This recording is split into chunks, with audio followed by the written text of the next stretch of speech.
Welcome to Module 8, Day 1 of the TCCC-Plus course.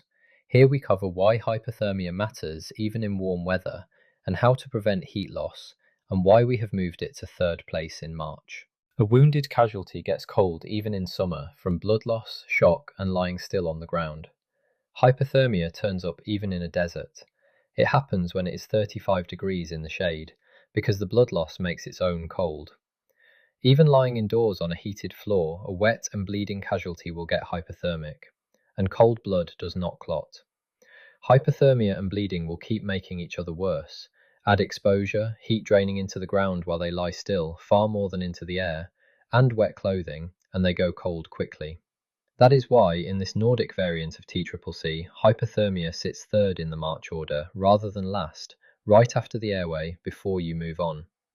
Leaving it for later quietly undoes the bleeding, breathing, and circulation work you just did. Trauma casualties lose heat fast, far faster than healthy people, and at much smaller temperature drops than a wilderness hypothermic patient, so do not borrow your thresholds from mountain medicine.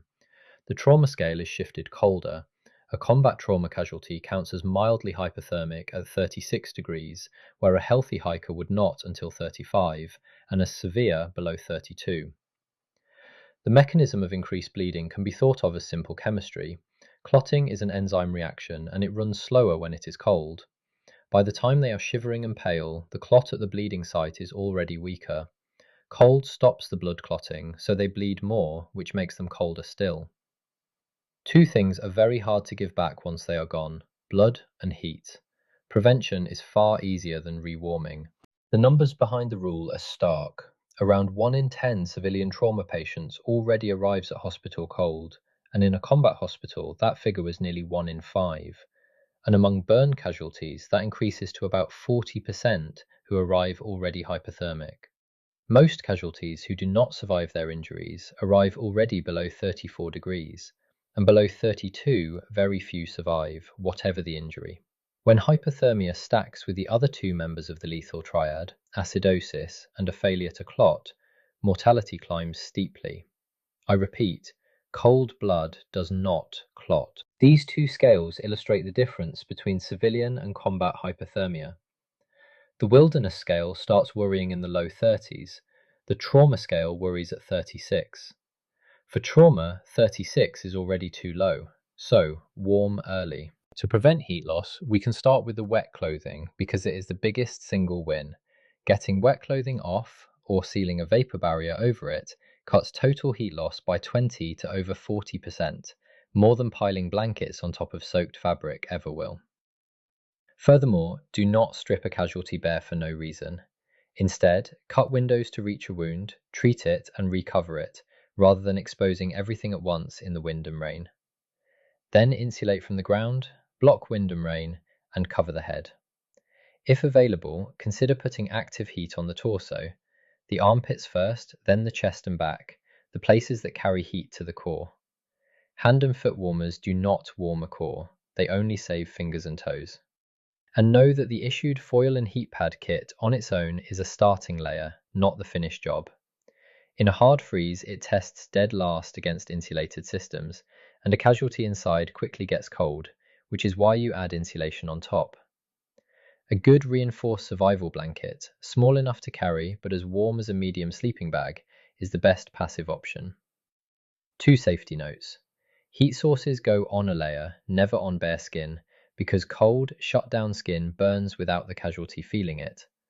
And room temperature fluids cool a casualty even as you try to warm them, so warm anything you put in and never microwave it, because it heats unevenly and will burn them. Heat loss runs on 3 fronts, and you want to block all 3 in hypothermia prevention.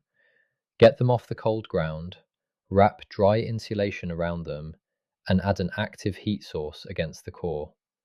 Miss one and the casualty has an increased risk of cooling further. Once cold, getting heat back gets much harder. Prevention is far easier than rewarming. This picture illustrates the Banach model, the Nordic layered casualty wrapping system. 3 layers plus an insulating pad reduce the 4 routes of heat loss and support active rewarming. A vapor barrier innermost, an insulating middle layer, and a windproof, waterproof outer shell, always with an insulating pad against the ground and the head covered. How much warming you can do depends on where you are. On foot, with what is on your back, you are mostly preventing heat loss. Dry, off the ground, wrapped, head covered. In a vehicle or a building with power and time, you can add more active warming with warm fluids and a proper heat source, and a casualty on a stretcher or a vehicle floor can be warmed with a heater and a routed hose if you have one. The principle always holds though. Prevent heat loss everywhere and add active heat as soon as the situation lets you. So how does hypothermia prevention relate to the phases of care? While care under fire is not a priority, in tactical field care we start full heat loss prevention and the start of sustained warming if we are heading into prolonged care. During evacuation we keep them wrapped and warm, off cold surfaces, out of the rain. Looking at common errors, we find it unsafe to be relying on a single foil blanket, leaving the casualty on bare ground, forgetting to cover the head, or stripping them naked in the cold to expose every limb. So let's recap. Cold worsens bleeding, and that kills. Wet clothing off the ground, out of the wind, head covered, heat to the torso, on a layer, not bare skin. An ounce of prevention beats a pound of cure. Or an ounce of perversion beats a pound of pure. Thanks for watching our TCCC-Plus for non-medics, Day 1, Module 8 about hypothermia. Next up is Module 9, Respiration and Chest Injuries.